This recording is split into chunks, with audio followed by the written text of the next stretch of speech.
자, 이제 마지막 시간 지나도록 하겠습니다. 여러분 교재 489페이지예요.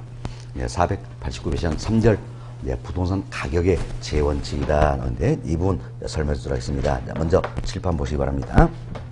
흔히 우리가 이제 부동산 가격의 재원칙이다 이렇게 표현하는데, 이때 가격은 결국 원래 뭡니까? 가치를 의미한다 생각하셔도 되겠죠. 그래서 보통 가치의 재원칙이다 이렇게 표현되는 겁니다. 근데 이건 뭡니까? 여러 가지. 그래서 부동산 가격이 또는 부동산 가치가 형성된 데는 여러 가지 원칙들이 있다라는 이야기야. 결국 일정한 법칙성, 규칙성이 있다라는 이야기예요. 이를 우리가 가격의 재원칙이다 표현하고 있는 감정표에서 행위 기준이 되는 것들이다라고 보시면 되겠습니다. 됐습니다. 자, 이게 이제 1번부터 의에 나와 있는 내용이에요. 자, 의 한번 보겠습니다. 자, 첫 번째 보세요. 부동산의 가격은 가치 형성 요인들 간의 상호작용 과정이 형성되며 형성 과정에는 일정한 법칙성 또는 규칙성이 있다라는 이야기예요. 자, 이를 부동산 가격의 재원칙이라며, 이러한 가격의 재원칙은 감정평가를 통해 행위 기준이 되고 있다는 겁니다. 따라서 부동산 가격의 재원칙은 부동산 가격이 어떻게 형성되고 유지된지 그 법칙성을 찾아내어 평가를 통해 지침으로 삼으려는 행위 기준이 되는 것이다. 되겠습니다. 다음 2번 챕터로 넘어갑니다. 자, 2번 챕터 보시면 이제 가격의 재원칙이다 소개했는데, 옆에다가 일단 별표 2개 해놓으시기 바라겠어요. 자, 별표 2개 해놓으시고, 참 부동산 가격이 형성된다는 또는 부동산 가치가 형성되는 여러 가지 원칙들이 모두 13가지가 있어요. 13가지. 그런데 이 13가지의 의의와 특징 정도는 정리하시면 되는 겁니다. 그런데 이 중에 이제 중요한 건 5가지예요. 이 5가지를 오늘 말씀을 좀 드리고자 합니다. 다음 페이지 넘겨보세요. 넘겨보시면 양보리 2번 변동의 원칙이다라는 게 있지요. 변동의 원칙이다. 자, 지금 우리는 뭐에 설명입니까? 부동산 가격이 형성된데 여러 가지 원칙을 설명하고 있다는 이야기예요. 말 그대로 보세요. 변동의 원칙은 변한다는 이야기예요. 뭐가? 부동산 가격이. 그래서 부동산 가격은 끊임없이 변한다. 이 가격 원칙을 뭡니까? 변동의 원칙이다. 이렇게 표현하는 겁니다. 자, 그럼 우리가 오늘 이런 설명을 드렸죠. 자, 이 같은 A라는 대상 부동산이 있다는 이야기예요. 대상 부동산이 있다. 그런데 자, 이제 이게 시간의 흐름이다 생각을 해봅시다. 시간 흐름인데, 이제 자, A라는 대상부산에 자, 1월 1일 현재의 가격과 5월 1일 현재 가격과 12월 1일 현재 가격은 항상 같습니까? 다를 수 있는 겁니까? 다를 수 있다. 왜? 부동산 가격은 끊임없이 변한다는 이야기예요. 어떤 식? 변동의 원칙이다. 따라서 우리는 몇 월 며칠 기준으로 평가하느냐 아주 중요한 일을 할 수 있겠지요. 따라서 감정평가의 결정 기준 날짜가 있죠. 기준 시점을 명확히 해야 되겠다는 겁니다. 예를 들어서 기준 시점이 12월 1일이라는 이야기예요. 그럼 결국은 A라는 대상부산에 12월 1일 기준점 현재 가치를 구하는 것이다 할 수 있겠지요. 그럼 참 감정평가에서 기준 시점을 명확히 해야 된다는 이야기예요. 뭐 때문입니까? 부동산 가격은 끊임없이 변하기 때문이다. 어떤 식? 변동의 원칙 관련된다. 이렇게 정리하시면 되겠습니다. 자, 다음 우리 현재 이런 생각을 해봅시다. 자, 1월 1일 날 거래된 사례 부동산이 있다는 이야기예요. 점 B라는 사례 부동산이 있다는 겁니다. 점 사례 부동산의 거래 시점이 언제입니까? 거래 시점이 1월 1일이다라는 겁니다. 자, 그러면 사례 부동산의 거래 시점에 자, 사례 가격이 있겠지요.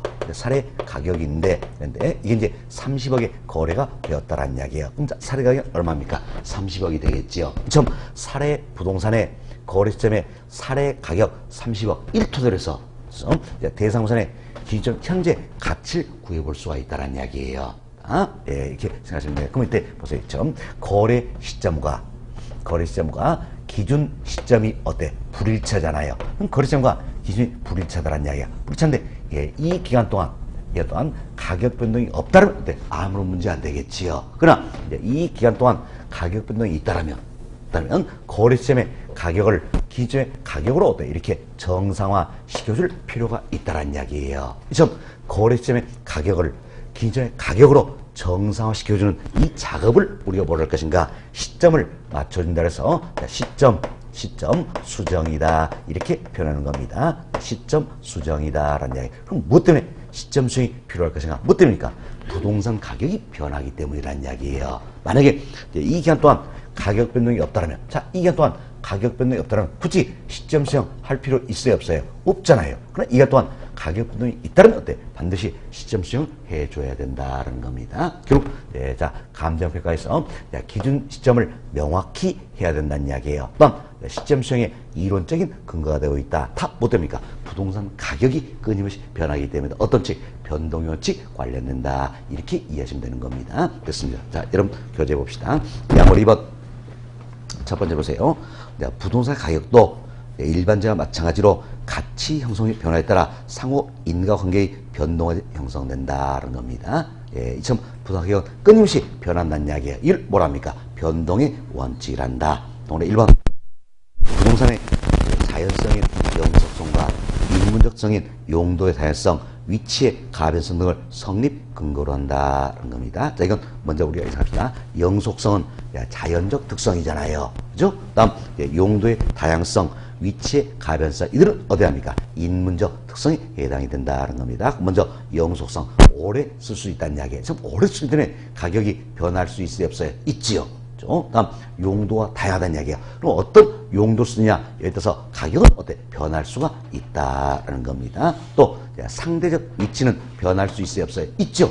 이래서 가격이 변할 수가 있다는 거죠. 그래서 영속성, 용도의 다양성, 위치의 가변성 등을 성립 근거로 한다는 겁니다. 또 2번 평가 시 기준 시점의 확정이 필요하며 시점 수정의 이론적 근거는 가격 원칙이다. 참 감정평가에서 기준 시점을 명확히 해야 된다는 이야기예요. 또한 시점 수정의 이론적인 근거가 된다. 뭐 때문에 가격이 변하기 때문이다. 변동의 원칙 관련된다. 이렇게 생각하시면 되겠습니다. 됐습니다. 자, 이렇게 이해하시고 다음 다섯 번째 기여의 원칙이라는 게 있습니다.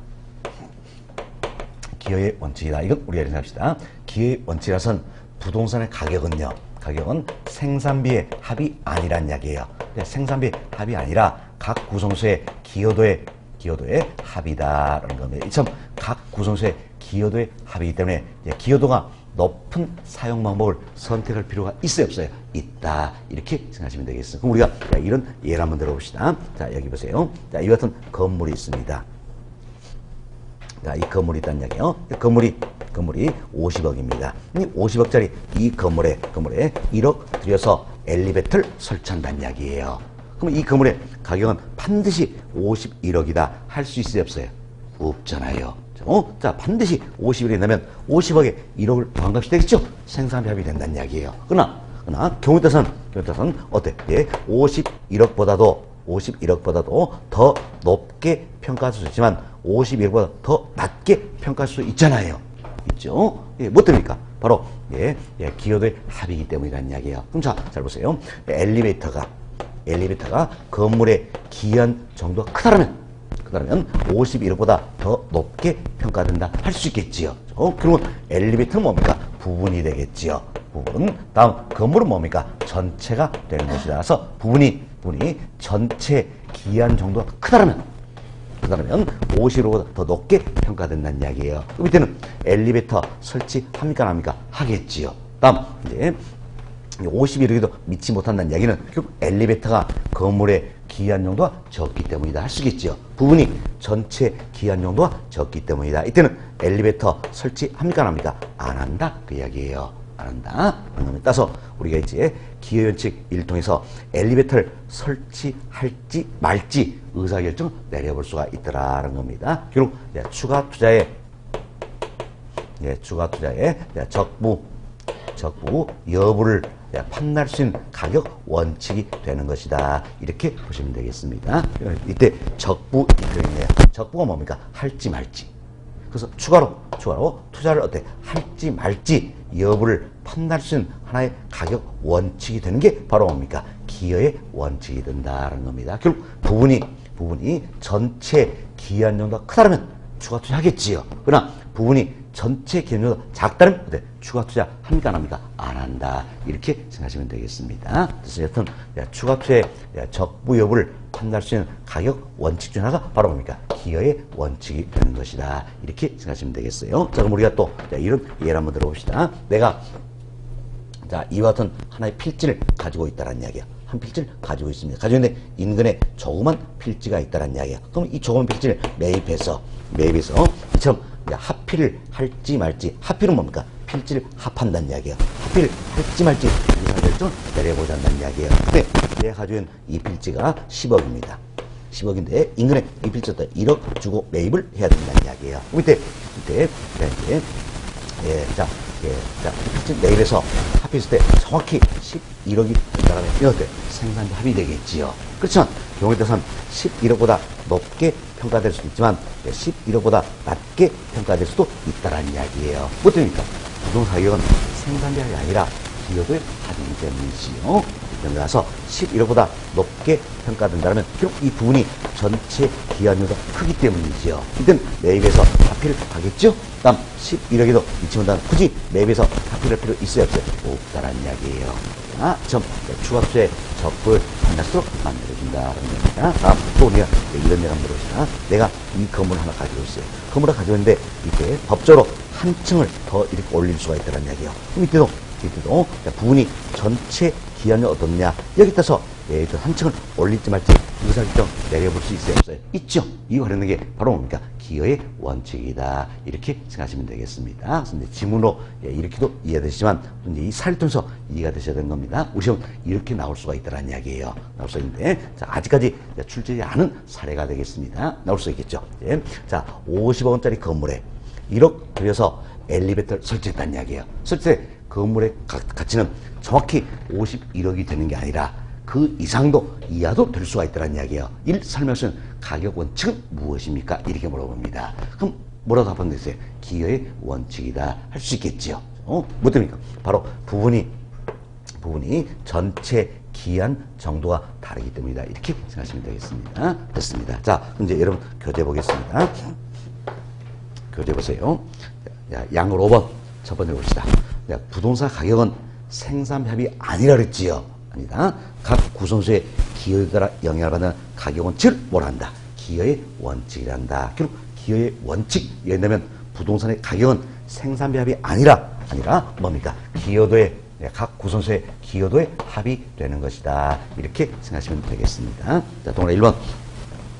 기여의 원칙은 부동산 구성수가 전체 기여한 용도가 가장 큰 사용 방법을 선택을 해야 된다라는 겁니다. 뭐 때문에 기여도가 클수록 그만큼 높게 평가되겠죠. 자, 다음 주 보세요. 용도의 다양성, 병합, 분할 가능성 등이 성립가 된다는 이야기야. 자, 용도가 다양하기 때문에 다양한 용도 중에서 전체 기여한 용도가 가장 큰 사용 방법을 선택할 필요가 있어요, 없어요? 있다라는 이야기지요. 또 우리 여기서 얘기했죠? 자, 하필 이야기했잖아요. 이처럼 자, 병합 분할 가능성 등이 성립가 된다 할 수 있겠습니다. 다음 동그라미 2번 보세요. 기여의 원칙은 인근 토지를 매수하여 합필하거나 기존 건물 증축하는 경우 그 추가 투자의 적부를 결정하는 데 유용한 원칙이다. 어때? 우리 여기서 두 가지 사례다 말씀드렸죠? 처럼 추가 투자의 적부 여부를 판단하는 데 유용한 원칙이 된다. 어떻게? 부분이 전체 기한 정도에 따라서다. 이렇게 보시면 되겠습니다. 다음 동그라미 3번 보세요. 50억 건물에 1억 들여 엘리베이터 설치한 경우 건물 가치가 51억 원이 되는 게 아니라 엘리베이터가 건물 가치 기한율 따라 그 이상도 이하도 될 수가 있다는 이야기예요. 자, 이러한 현상을 설명할 수 있는 가격 원칙이 뭡니까? 기여의 원칙이다. 이렇게 이해하시면 되겠습니다. 됐습니다. 다음은 양보로 7번입니다. 양보로 7번. 균형의 원칙이라는 게 있어요. 그리고 양호 8번.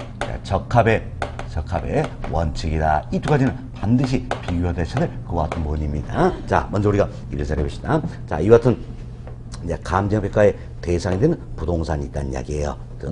대상 부동산이 있다는데 이때 대상산 자체적으로 내부 구성선의 균형이 이루어졌을 때 유용성이 최고로 발휘된다는 이야기예요. 즉 투입되는 생산 요소의 결합 비율이 균형을 이루고 있을 때 유용성이 최고로 발휘된다. 이것은 가격 원칙을 우리가 균형의 원칙이다. 이렇게 이야기하는 겁니다. 따라서 균형 원칙은 대상선 자체적인 부분이잖아요. 따라서 균형 원칙은 내부적 내부적 균형을 강조를 하고 있다는 겁니다. 지금 자 내부적 균형 만지 보기에서는 대상사 자체를 분석할 필요가 있겠지요. 지금 대상사 자체를 분석을 우리 뭐라 합니까? 개별 분석이다 이렇게 표현하는 거죠. 개별 분석이다. 우리가 자 개별 분석 결과 대상사 자체를 분석했다는 이야기예요. 설비가 넘쳐나더라는 이야기예요. 초과 설비. 설비가 부족하더라. 과소 설비 이것을 판단할 수 있다라는 이야기예요. 그럼 설비가 넘쳐나 부족하다면 어때? 대상사 자체로 제 기능을 다하고 있다. 할 수 있어요, 없어요? 없지요. 결국 자 내부적으로 균형이 맞아요, 안 맞아요? 안 맞지요. 균형치에 어긋났다는 이야기. 그래서 가치가 떨어지겠죠. 감가의 대상이 되는 것이다. 이때 적용되는 감가를 우리가 기능적 감가다 이렇게 이야기합니다. 그래서 기능적 감가로서는 그것은 대상사 자체로 제 기능을 다하지 못하더라서 기능의 진부화 이로 인해서 가치 손실이 발생하는 경우를 말한다 이렇게 생각하시면 되겠습니다. 자 그럼 우리가 이런 예를 한번 들어봅시다. 자, 이 대상우산 자체를 분석하니까 개별 분석이죠. 자체 분석하니까 이 대상우산 엘리베이터가 10인승이면 적합하더라는 이야기예요. 그렇지만 대상우산을 분석해보니까 엘리베이터가 어때? 20인승짜리가 설치되어 있다는 이야기예요. 그럼 설비가 어때? 지나치게 넘쳐난다 할 수 있겠지요. 이게 뭡니까? 초과 설비. 그럼 이래서 이 부동산의 가치는 어때? 떨어진다 할 수 있겠지요. 뭐 때문입니까? 내부적으로 균형이 안 맞기 때문이지요.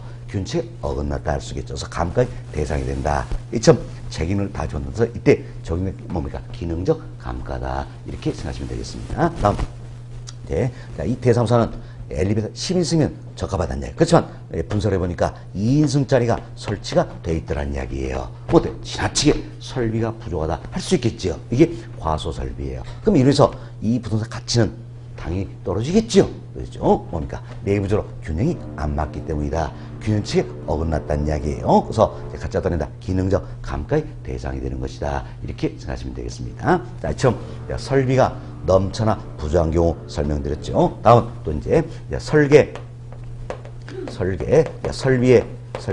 불량이 있다는 이야기예요. 설계나 설비에 불량이 있다. 이럴 수도. 그래서 자 대상사 자체로 제 기능을 다한다 할 수 있어요, 없어요? 없죠.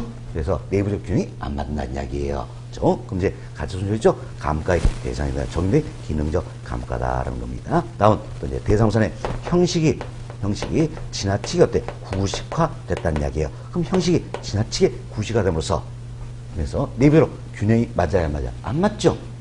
가치 손실이 온다는 이야기예요. 감가의 대상이 되겠죠? 적용된 게 기능적 감가다라는 겁니다. 다음 대상우산의 건물과 부지가 부적응이다. 자, 이건 이런 예를 들어 보시겠죠.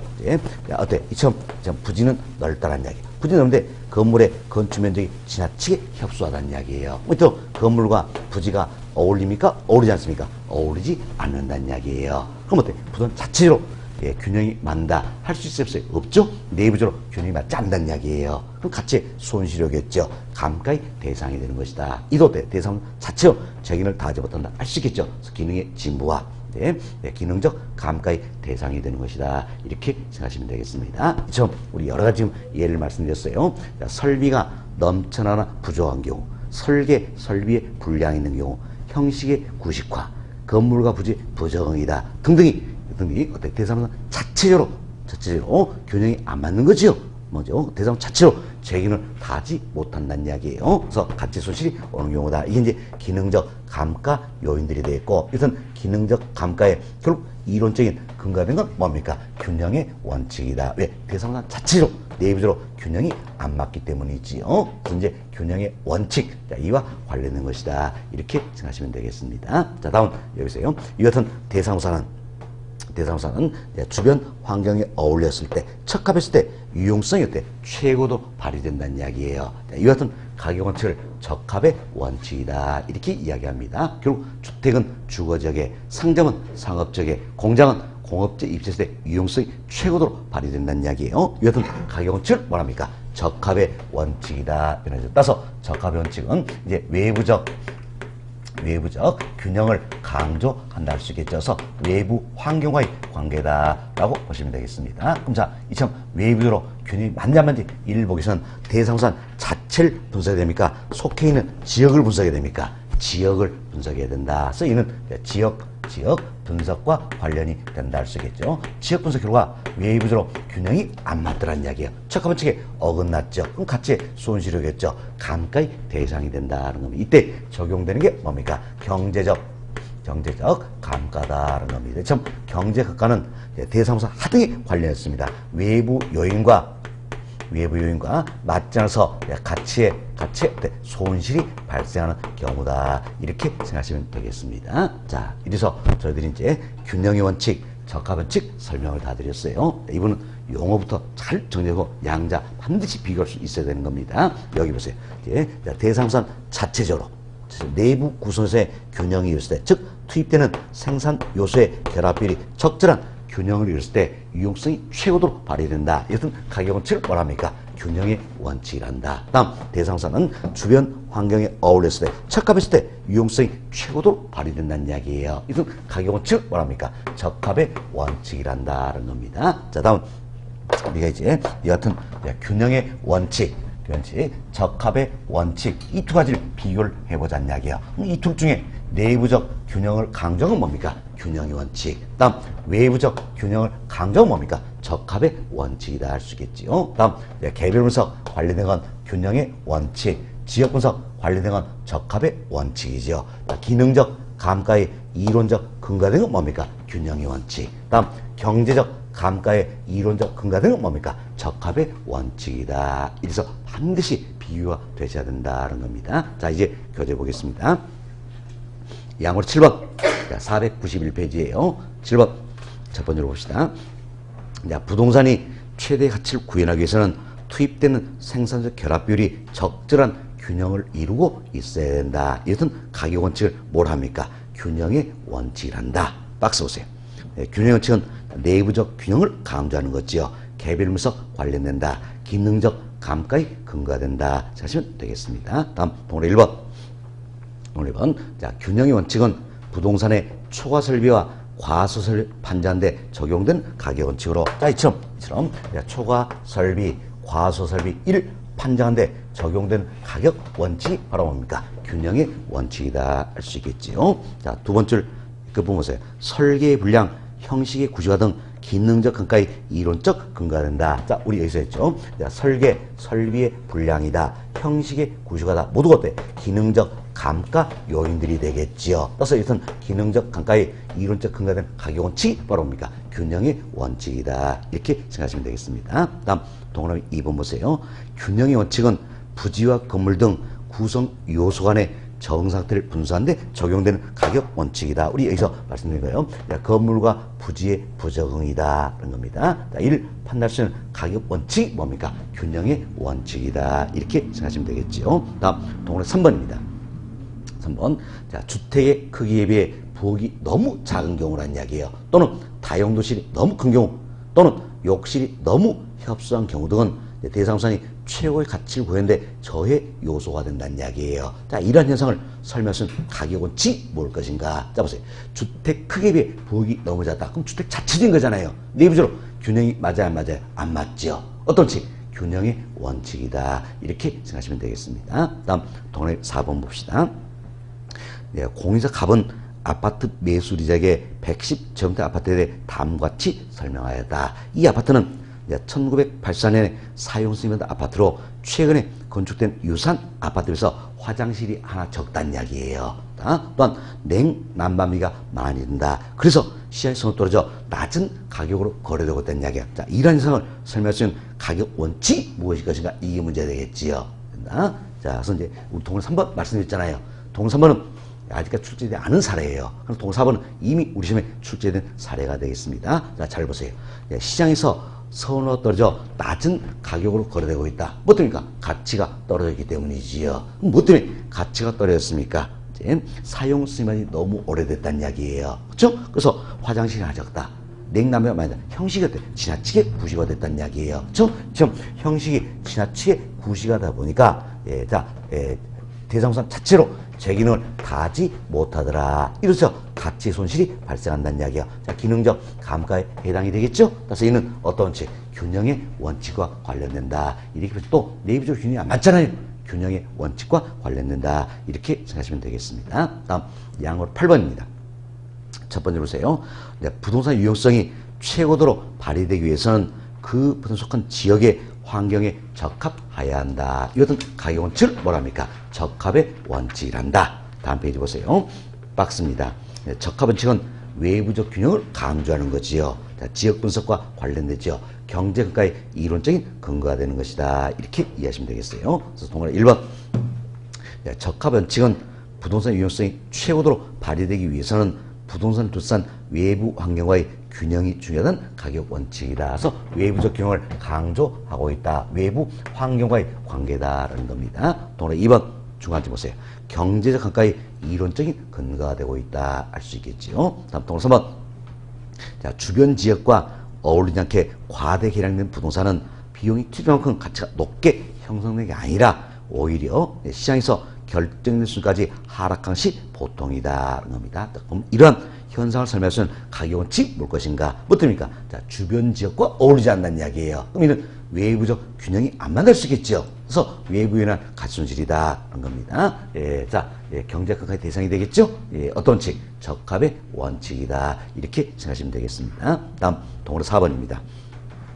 A 지역에 대한 지역 분석 결과 서민들이 거주하는 단독주택 지역으로 판단되었다. A 지역의 개발업자가 고급주택을 건축하였다. 거래사에 적용하여 해당 고급주택 평가 가격의 건축 비용에도 미치지 못했다는 이야기예요. 뭐입니까? 외부 요인과 맞지 않아서 가치 손실이 발생했기 때문이죠. 따라서 어떤 원칙? 적합의 원칙이다. 이렇게 생각하시면 되겠습니다. 됐습니다.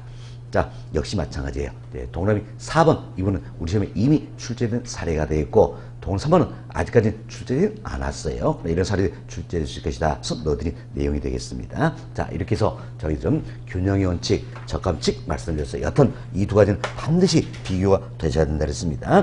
그래서 균형의 원칙은 어떻습니까? 내부적 균형을 강조하고 있죠. 이에 비해서 적합의 원칙은 외부적 균형, 외부 환경의 관계다. 다음 균형의 원칙은 개별 분석 관련되지요. 적합의 원칙은 지역 분석 관련된다. 다음 균형의 원칙은 기능적 감가의 이론적 근거가 되는 거죠. 적합의 원칙은 어때? 경제적 감가의 이론적 근거가 되는 것이다. 반드시 비교할 수 있어야 되겠습니다. 자, 다음 이제 여러분 교재 양고 10번입니다. 10번째 대체의 원칙이라는 게 있어요. 자, 첫 번째로 보세요. 부동산 가격은 부동산 상호 간 지역 상호 간의 그걸 가지고 대체 경쟁 과정에서 형성된다는 이야기예요. 자, 부동산 상환에 또는 지역 상환에 대체 경쟁 과정에서 가격이 어때? 형성이 된다. 이것은 가격 원칙을 뭐랍니까? 대체 원칙이란다는 겁니다. 동그라미 1번 보세요. 대체 원칙에서 대체 관계가 성립되기위해서는 부동산 상환에 그할 줄 용도, 효용, 가격 등이 동일성 또는 유사성이 있어야 된다는 겁니다. 보세요. 대체가 되기 위해서는 동일성 또는 유사성이 있어야 되겠지요. 이걸 말 바꾸게 하는 겁니다. 차별성이 있어야 된다. 이렇게 이제 말 바꿀 수 있다는 얘기야. 차별성이 있어야 된다. 겁니다. 말은 어때? 그럴듯합니다. 그렇지만 차별성이 있다면 대체가 됩니까? 안 됩니까? 안 되겠죠? 그래서 대체가 되기 위해서는 가격이나 용도, 효용 측면에서 동일성 또는 어때? 유사성이 있어야 된다. 이렇게 생각하시면 되겠습니다. 다음 동그라미 2번 내용입니다. 효용이 동일하다면 가격이 어때? 가장 낮은 부산이 선택된다는 이야기예요. 뭐 때문입니까? 대체가 되기 때문이죠. 대체 안 된다면 효용이 동일했을 때 가격이 반드시 가장 낮은 선택을 할 수 있어요? 없어요? 없지요. 대체가 되기 때문이다. 이렇게 생각하시면 되겠습니다. 효용이 동일하면 가격이 가장 낮은 부산이 선택되고 가격이 동일하면 효용이 가장 높은 부동산이 선택된다는 이야기예요. 뭐 때문에? 대체가 되기 때문이죠. 이때 선택된 부동산 가격은 다른 부동산 가치 형성에 영향을 미쳐준다는 겁니다. 이 같은 가격 원칙을 뭐라 합니까? 대체의 원칙이란다 생각하시고, 또 한번 대체 원칙은 앞으로 배우게요. 부동산 평가, 즉 감정평가 3방식의 가장 기초가 되는 원칙이다. 이렇게 참고하시면 되겠습니다. 자, 이렇게 해서 저희들이 이제 부동산 가격에 여러 가지 원칙들이 들어간 이야기예요. 그 중에 오늘 5가지만 이야기 드렸습니다. 변동의 원칙, 기여의 원칙, 균형의 원칙, 적합의 원칙, 대체의 원칙이다. 이 5가지만 먼저 이해를 좀 해놓으시기 바라겠어요. 아시겠죠? 됐습니다. 자, 이제 그리고 여러분 교재 493페이지는 예제가 나와 있죠? 예제는 여러분이 한번 풀어보시기 바라겠습니다. 자, 이렇게 해서 우리 교재 2장 부동산 가격 이론이다. 이분도 다 맞춰드렸습니다. 다음 3장으로 넘어갑니다. 496페이지예요. 네, 3장은 지역 분석, 개별 분석이다. 근데 저희들이 사실 지금까지 이처럼 지역 분석, 개별 분석 부분적으로 이야기를 많이 했다는 이야기예요. 이걸 한 번 더 정리하는 내용이다 생각하시면 되겠습니다. 그래서 3장 지역 분석, 개별 분석이다. 이분도 최근 5개 동안 우리 시험에서는 어떻게 안 나오거나 한 문제 이렇게 출제된 영역입니다. 물론 안 나오면서 전혀 안 나온 건 아니라 그랬죠. 한 문제로 안 나왔다 뿐이에요. 지난 시험은 모처럼 한 문제로 출제가 되었습니다. 네, 이번 시험 마찬가지예요. 네, 자, 한 문제로 출제는 않지만 지문 한두 개씩 들어갈 수가 있다는 이야기예요. 또한 한 문제로 출제된 영역이기도 하다. 이렇게 생각하시면 되겠습니다. 자, 먼저 1절입니다. 자, 1절은 지역 분석, 개별 분석을 비교한 내용이에요. 그래서 지역 분석, 개별 분석 때 비교만 잘하시면 크게 어렵지 않은 부분입니다. 자, 먼저 우리 해봅시다. 이제 지역 분석이라는 게 있어요. 자, 지역 분석은 이처럼 대상우산이 속해 있는 이 지역을 분석하는 게 지역 분석이잖아요. 그렇죠? 지역 분석은 먼저 대상 지역을 분석한다는 이야기예요. 뭐 때문일까요? 자, 이 지역에서 대상우산 가치 형성에 영향을 미쳐주는 이 같은 요인들이 있어요, 없어요? 있잖아요. 이걸 우리 오늘 뭐라 배웠습니까? 다음 시간에 질문한다 그랬잖아요. 그래서 지역 요인이다. 이렇게 배웠던 겁니다. 기억은 좀 나시죠? 하여튼 들어본 것 같다. 그럼 되는 겁니다. 됐습니다. 이처럼 대상 지역에서 이 지역에서 대상우산 가치 형성에 영향을 미쳐준 요인들이 있더라. 이걸 가려서 우리가 뭐라 했습니까? 지역 요인이다. 이렇게 이야기했죠. 그럼 이것은 지역 요인을 파악하기 위해서는 대상 지역을 분석하는 지역 분석을 필요케 한다는 겁니다. 다음 개별 분석이라는 게 있어요. 개별 분석은 대상 부동산 자체를 분석하는 것이다. 아시겠죠? 뭐 때문입니까? 대상 부동산마다 가치 형성에 영향을 미친 요인이더란 이야기예요. 이걸 우리 오늘 뭐라고 했습니까? 개별 요인이다. 이렇게 배웠던 거죠. 개별 요인이다. 그럼 시험 개별 요인을 파악하기 위해서는 대상우산 자체를 분석하는 개별 분석을 필요로 하는 것이다. 라는 겁니다. 그래서 지역 요인을 파악하기 위해서 지역 분석을 필요로 하는 것이지요. 다음 개별 요인을 파악하기 위해서 개별 분석을 필요로 하는 것이다. 이렇게 생각하시면 되겠습니다. 자, 다음은 이제 우리가 이렇게 합시다. 지역 분석을 전체적이고 광역적인 분석 방법이다. 이렇게 표현한다면 이에 비해서 개별 분석은 상대적으로 어떻습니까? 상대적으로 부분적이고 국지적이고 구체적인 분석 방법이다. 표현할 수 있겠지요. 다음 상대적인 비교예요. 지역 분석을 우리가 거시적인 분석 방법이다 한다면 개별 분석 뭐합니까? 미시적인 분석 방법이다. 이렇게 표현할 수가 있다는 겁니다. 다음 분석 목적입니다. 자, 먼저 지역 분석입니다. 지역 분석 보세요. 이 지역에는 대상우산 이외에도 여러 부동산들이 있겠지요. 그럼 일단 여러 부동산들의 가장 일반적이고 보통적인 이용 방법을 알아보자는 이야기예요. 지금 가장 일반적이고 보통적인 이용 방법, 이걸 해서 우리가 표준적 이용이다라고 이야기합니다. 또는 표준적 사용이다 표현할 수 있겠지요. 지금 표준적 이용이라서는 이 지역의 여러 부동산들의 가장 일반적이고 보통적인 이용 방법을 말한다는 이야기예요. 또한 이 지역에는 대상우산 이외에도 여러 부동산들이 있다는 이야기예요. 그럼 여러 부동산들의 평균적인 가격을 알아본다는 이야기 때 평균적인 가격, 이걸 해서 우리가 뭐라고 했으니까 가격 수준이다. 이렇게 이야기합니다. 수준 A 말 붙여준다는 이야기예요. 자, 우리 쉽게 이 생각을 하면요. 사과 하나에 대해서는요.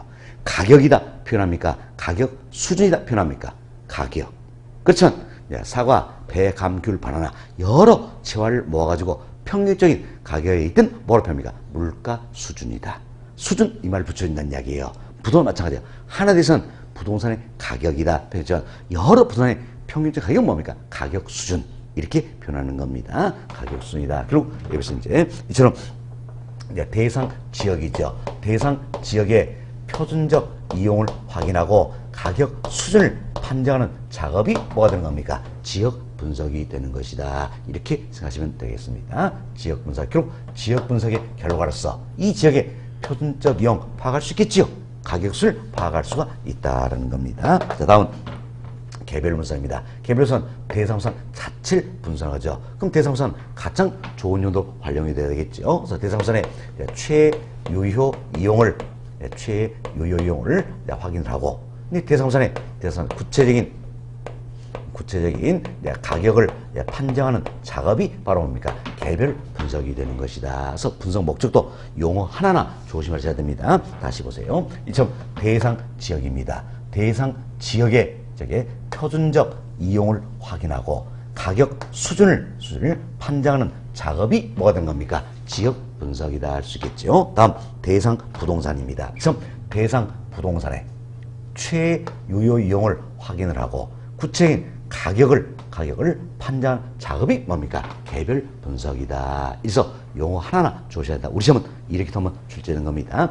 지역 분석이란 대상 지역의 표준적 이용을 확인하고 구체적인 가격 판단하는 작업을 말한다. X. 구체적인 가격입니까? 가격 수준입니까? 가격 수준이다. 이렇게 표현되는 거예요. 용어 하나하나 조셔야. 자, 다시 한번 보세요. 대상 지역입니다.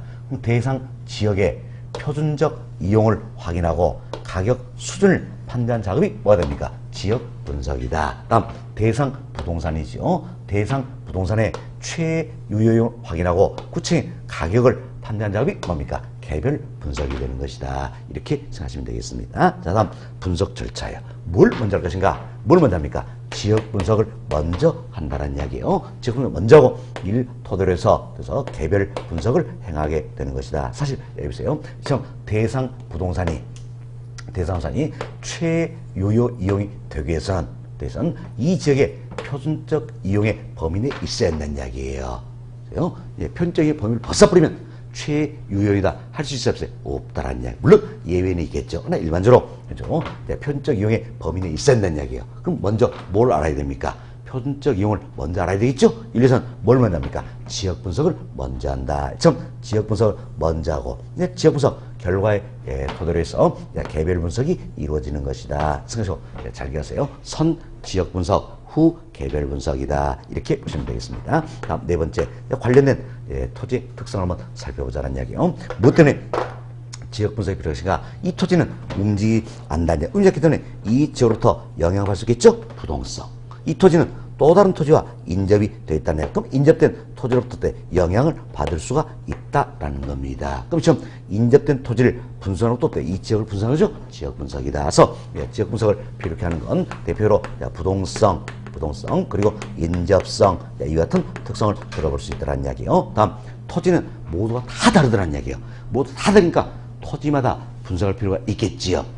개별성 이로 해서 개별 분석을 필요케 하는 것이다. 이렇게 생각하시면 되겠습니다. 자, 다음 가격 원칙과 연결시키는 이야기예요. 자, 지역 분석 관련된 대표적인 가격 원칙이 뭡니까? 적합의 원칙이다. 이는 외부적 경영을 강조하는 거죠. 경제 감가와 관련된다는 이야기. 다음 개별 분석 관련된 가격 원칙이 뭡니까? 균형의 원칙이죠. 이는 내부적 균형을 강조한 부분이죠. 기능적 감가 관련된다. 이렇게 생각하시면 되겠습니다. 자, 이래서 저희들이 이제 지역 분석, 개별 분석 비교를 해드렸어요. 다음은 여기서 이제 지역 분석의 대상이 되고 있는 지역이 있다는 이야기야. 그럼 지역 분석의 대상이 되고 있는 지역이 있다. 여기도 크게 세 가지가 있어요. 지역 분석의 대상이 되고 있는 지역은 인근 지역이라는 게 있습니다. 인근 지역. 다음은 유사 지역 그리고 동일 수구권이다. 이렇게 보시면 되겠어요. 인근지역, 유사지역, 동일 수구권이라는 게 있습니다. 그럼 자, 하나씩 우리가 용어 설명드립니다. 여기 보세요. 처음 반드시 대상 부동산이 속해 있어야 되는 겁니다. 처럼 대상 부동산이 반드시 속해 있어야 되는 거예요. 그리고 대상부산이 상업용입니다. 그럼 이 지역이 상업적이 돼야 되는 겁니다. 대상부산이 주거용이라면 이 지역이 뭐가 돼야 됩니까? 주거지역이 돼야 된다라는 겁니다. 처음 부동산의 이용이 동질적이 돼야 한다는 이야기예요. 된다. 자, 그리고 자, 가치 형성요인 중 지역 요인을 공유할 수 있어야 된다는 이야기예요. 지역 요인이 같아야 된다는 이야기예요. 이와 같은 지역적인 범위가 있다는 이야기예요. 자, 이와 같은 지역적인 범위가 있다. 이걸 가리켜서 우리가 뭐라고 하신가? 인근 지역이다. 이렇게 이야기하는 겁니다. 자, 인근 지역이다 이렇게 표현해요. 그래서 이제 인근 지역이라는 것은 결국은 대상부산이 반드시 어때 속해 있어야 된다. 다음 부동산의 이용이 어때 동질적이 돼야 한다는 이야기예요. 자, 지역 요인을 공유할 수 있는 지역이 돼야 된다 이렇게 생각하시면 되겠어요. 이걸 우리 시험에서는 여러 차례 또 이렇게 출제되는 겁니다. 네, 이렇게 표현하죠. 인근 지역이란 대상부산 속해 있지 않지만 나온다. 더 이상 볼 거 없죠. X. 인근 지역 대상 반드시 어때 대상부산에 속해 있어야 한다는 이야기예요. 또 이렇게 출제했어요. 자, 인근 지역이란 대상부산이 속해 있는 지역으로서 부동산의 이용이 동질적이고 가치 형성률 중 개별 요인을 공유한 적을 말한다. X. 개별 요인입니까? 지역 요인입니까? 지역 요인처럼 지역 요인을 어때? 공유한 적을 말한다. 이렇게 생각하시면 되겠습니다. 됐습니다. 자, 그래서 인근적 정제하시면 되겠네요. 그리고 또 인근적에서는 대상부산 가치 형성에 어때? 직접적으로 영향을 미쳐주는 지역이다. 생각하시면 되겠습니다. 이것은 인근적의 지역적 범위도 항상 고정됐을까요? 변할 수 있을까요? 변할 수 있겠죠? 그래서 인근적의 지역점에서 변할 수 있다. 유동적, 가변적이다. 이렇게 생각하시면 되겠습니다. 다음 이제 여기에 이와 같은 주거적이 있고 여기도 주거적이 있더란 이야기예요. 자, 여기에도 주거지역이고 여기도 주거적이 되겠습니다. 사실 우리가 이제 인근적이 뭡니까? 주거적이다. 지금 이렇게 설명드려 있잖아요. 예를 들어서. 그래서 이도 주거적이에요. 자, 그럼 보세요. 여기에 주거적과 여기에 주거적은 대상부산은 속해 있지 않대. 속해 있지 않죠? 속해 있지 않지만 동일한 용도적으로서 인근적과 지역 특성이 유사하다는 이야기예요. 이를 가려서 우리가 뭡니까? 유사 지역이다. 이렇게 표현하는 겁니다. 유사 지역이다. 이렇게 표현한다. 사실 그래서 유사 지역이라는 것은 대상부산 속해 있지 않다는 이야기예요. 그렇지만 인근 지역과 지역 특성이 유사한 지역을 말한다. 제가 유사 지역은 두 개를 그려드렸어요. 이런 내용이에요. 이 유사 지역에서는 인근 지역과 인접해 있을 수도 있지만 떨어져 있을 수도 있다는 이야기에서 거리에 멀고 가깝고 원근 이런 걸 따지지 않는 이야기예요. 이런 걸 따지지 않고 대상부산은 속해 않지만 인근적과 지역성이 유사한 지역을 뭐라 합니까? 유사 지역이란다. 이렇게 생각하시면 되겠습니다. 다음 이와 같은 인근적과 유사 지역을 포함합니다. 포함해서 아주 광역적인 범위가 있다는 이야기예요. 이를 그래서 우리가 이제 동일 수권이다 이렇게 이야기하는 겁니다. 그래서 동일 수권은 그것은 대상 부동산과 대체 경쟁 관계가 성립되는 최원망권이다. 가장 멀리 있는 권역이다라는 이야기예요. 최원망권이다. 그래서 인근적 유사지역을 포함하는 좀 더 광역적인 개념이 된다는 겁니다. 그럼 자 보세요. 대상부산과 대체 경쟁을 성립된다면 결국 대상부사 비교할 만한 사례를 수집할 수 있다. 할 수 있겠죠. 그래서 대상부터 비교할 만한 사례 수집에 있어서도 최원망권이 되는 개념이 바로 뭡니까? 동일 수권이 된다. 이렇게 생각하시면 되겠습니다. 자, 그래서 지역 분석의 대상 지역 세 가지 설명 다 드렸어요. 여기까지 말씀드리고 여러분 교재 한 번 더 살펴보도록 하겠습니다. 자, 교재 봅시다. 496페이지예요. 496페이지는 자, 먼저 1번 챕터 지역 분석이다 나와 있죠? 별표 3개 이놓으시기 바라겠습니다. 자, 별표 3개 이놓으시고 첫 번째 보세요. 첫 번째 보시면 대상부산이 어떤 지역에 속하며 지역성이 무엇이며 전반적으로 지역성이 지역 내 부동산 형성에 어떠한 영향을 미치가 분석하는 것이 바로 뭡니까? 지역 분석이다 할 수 있겠지요. 다음 지역 분석은 표준적 사용의 현상과 장래 동향을 명확히 파악하여 그 지역 부동산의 가격수를 판단하는 것이다. 그렇죠? 그러면 이 지역의 표준적 이용 또는 표준적 사용이 되겠죠. 그럼 가격수를 판단할 작업이 바로 뭡니까? 지역 분석이다. 그 이야기죠. 따라서 지역 분석 결과로 그 지역의 표준적 이용을 파악할 수 있다는 겁니다. 다음 2번 챕터입니다. 역시 별표 3개 이놓으시기 바라겠습니다. 별표 3개시고 첫 번째 보세요. 대상부산의 개별 요인을 분석하여 최유효용을 판단하시다. 따지면 대상 부동산의 개별 요인을 분석해서 최유효용을 판단하는 게 바로 뭡니까? 개별 분석이다. 이렇게 생각하시면 되겠죠. 그 다음 쯤 보세요. 개별 요인은 이 나와 있지요. 자, 그럼 그 다음 쯤은 개별 분석 이거 설명이 아니라 개별 요인 이걸 지금 설명하는 내용이에요. 우리 개별 요인은 어떻게 했어요? 예, 대상산 자체적으로, 즉 대상산 토지라면 토지 자체적으로 가정성에 영향을 미친 요인이다 할 수 있겠죠. 그래서 그 다음 쯤 보세요. 개별 요인은 당해 토지의 가정성에 영향을 미치는 개별적인 상태나 조건 등의 재반 요인을 말한다라는 겁니다. 다음 주세요. 개별 분석에서는 지역 분석에서 파악된 자료를 근거로 일단 끊어봅시다. 결국 우리가 이제 이런 설명을 했죠. 뭘 먼저 한다 했습니까? 지역 분석을 먼저 하고 지역 분석을 토대로 해서 개별 분석을 어때? 행하게 되는 것이다. 이 내용이잖아요. 그래서 자, 지역 분석에서 파악된 자료를 근거로 한다는 이야기. 결국 지역 분석을 먼저 하고 일토에서 개별 분석이 이루어진다는 거지요. 다음 주세요. 대상부산의 최유효용을 판정하고 구체적인 가격을 산정한다. 참 대상 부동산의 최유효용을 판정하고 구체적인 가격을 산정하는 작업이 바로 뭡니까? 개별 분석이 되는 것이다. 이렇게 보시면 되겠습니다. 이해하시고 다음 하단 내려옵시다. 세 번째부터 지역 분석, 개별 분석 비교다라는 겁니다. 사실 여기는 박스 내용이었다. 우리가 설명드린 이 부분이 되겠지요. 이 부분. 그래서 자, 세 번째부터 지역 분석, 개별 분석 비교다. 역시 옆에다가 별표 3개 놓으시고 박스는 여러 개 때 보셔도 되겠죠? 보셔도 되겠고 다음 페이지 보세요. 이 박스 내용을 말로 푸는 게 동그라미 1번부터예요. 동그라미 1번 한번 봐봅시다. 보시면 자, 그 지역에 속하는 부동산의 가격 수준을 판정한다. 자, 그래서 그 지역의 부동산의 가격 수준을 판정은 뭡니까? 지역 분석. 다음 개개 부동산의 가격을 판정을 말한다. 이는 뭡니까? 개별 분석이 되겠지요. 다음 박스 아래 동그라미 2번이에요. 자, 동그라미 2번.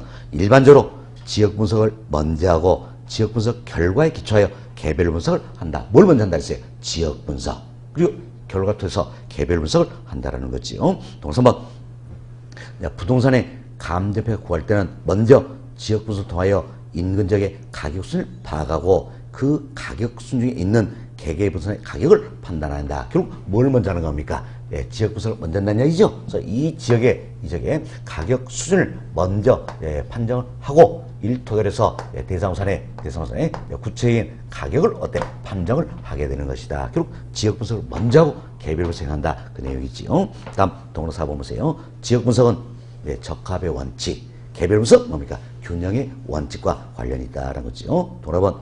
지역 분석은 당해 지역을 전체적이고 거신 차원에서 분석한다. 참 지역 분석은 이 지역을 전체적이고 거신 차원에서 분석한다는 이야기예요. 따라서 지역 분석은 전체적 광역적인 개념이지요. 이에 비해서 개별 분석은 부분적이고 국지적인 개념이 되는 것이다. 이렇게 생각하시면 되겠습니다. 자, 다음 그 아래 네 번째 챕터로 넘어갑니다.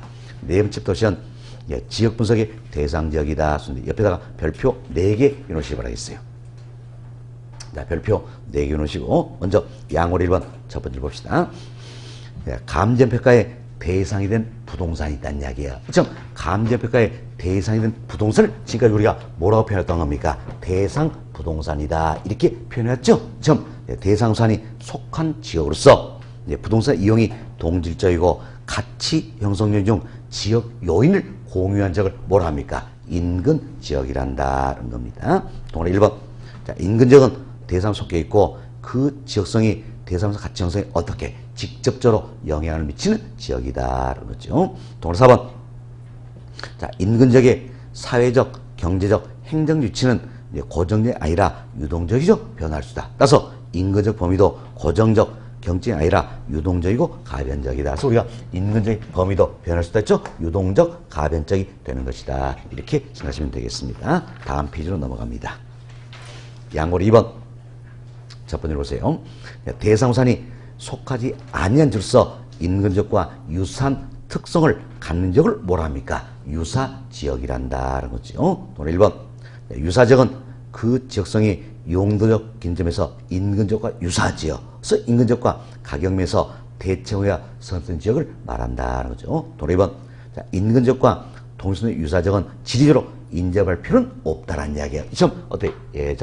인접할 수도 있지만 떨어질 수도 있다 그랬죠. 그래서 인접할 필요는 없다. 그렇지만 그 지역 내 부동산 상황의 대체 경제성에 봐여 가치형성에 영향을 미친 지역이다 할 수 있겠습니다. 다음 양으로 3번 봅시다. 자, 동일 수권이란 대상부산과 대체 경제 성립하고 가치형성에 서로 연결적 관계는 다른 부동산이 존재하는 권역을 말한다는 거죠. 그래서 대체 경영성 때는 최원만권이라 했죠. 그래서 인근적과 유사적을 포함한다는 이야기예요. 따라서 동일주권은 인근적을 포함하고 인근적과 상호 관계에 있는 유사적이 존재하는 공간적 범위라 할 수 있겠죠. 그래서 사례 수집의 최원만권이 되는 것이다. 이렇게 보시면 되겠습니다. 됐습니다. 자, 여기까지 설명드리면 될 것 같아요. 자, 그리고 우측 페이지션 499페이지에요. 예제가 들어있죠? 예제도 여러분이 한번 꼭 풀어보시기 바라겠습니다. 네, 풀으시고 다음 페이지 넘어갑니다. 넘어요. 2절 인근적의 수면사 나와있죠? 중요성 하나도 없는 부분입니다. 생략합니다. 자, 이렇게 해서 저희들이 이제 3장 지역분석, 개별분석 임도 다 맞춰드렸다 생각하시면 되겠습니다. 그래서 오늘은 여러분께 6주차 과정이었죠. 감정평가론 관련해서 기초이론, 가격이론, 지역분석, 개별분석이다. 1장, 3장 여기까지 말씀을 드렸어요. 자, 이 내용을 토대로 해서 1, 2월, 3, 4월 과제에서 더 범위를 넓혀서 4장, 5장까지 학습을 하게 될 겁니다. 그래서 오늘 또 굉장히 어려운 내용들이었어요. 저는 끝까지 잘 들어주셔서 감사드리고요. 꼭 반복해서 복습 부탁드립니다. 아시겠죠? 외우려고 하지 말자 그랬어요. 읽어보시면서 눈에 익히는 게 중요하다 생각하시고 꼭 시간이 될 만큼 반복해서 읽어보시기 바라겠습니다. 자, 연말연시 잘 보내시고요. 예, 다음 주에 더 좋은 모습으로 일하려고 해서 뵙도록 하겠습니다. 2달 동안 함께 해주셔서 감사합니다. 수고하셨습니다. 고생하셨습니다.